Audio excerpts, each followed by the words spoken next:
و بلام حاصلش رنج و بلاست خطبه خانه نهزتش دختر شیر خداست دختر شیر خداست سفر کرب و بلام حاصلش رنج و بلاست سفر کرب و بلام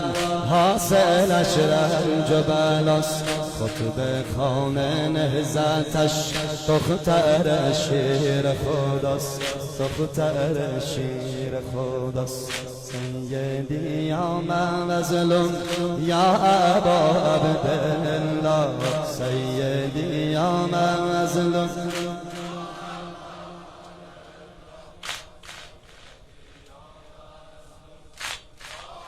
مجلس بوی بین الحرمین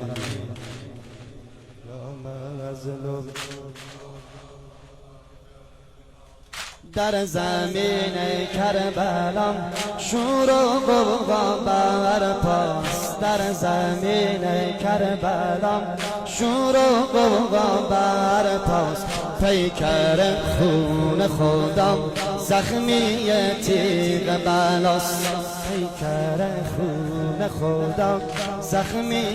تیغ اطرت مولا را به اسارت بردن اطرت مولا را به اسارت بردن هستی خرگه را همه غارت بردن همه غارت بردن اطرت مولا را به اسارت بردن اطرت مولا را به اسارت بردن هستی خرگه را همه غارت بردن همه غارت بردن سیدی یا مظلوم یا ابا عبدالله سیدی یا مظلوم حسین حسین حسین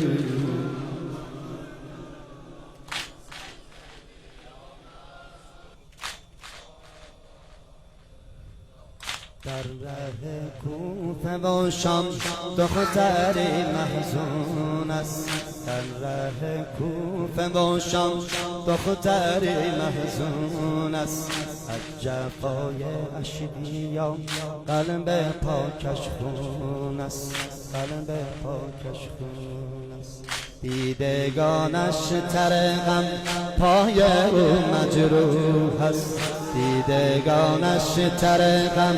پای او مجروح است اسم او زخمیه که خسته جان و روح است خسته جان و روح است سفر کرب و بلا حاصلش رنج و بلاست سفر کرب و بلا حاصلش رنج و بلا خطبه خانه نهزتش دختر شیر خداست دختر شیر خداست قبلگاه ما بود خال ابروی حسین قبلگاه ما بود خال ابروی حسین قبلگاه ما بود خال ابروی حسین مرکز دارالشفا خاک بین الحرمین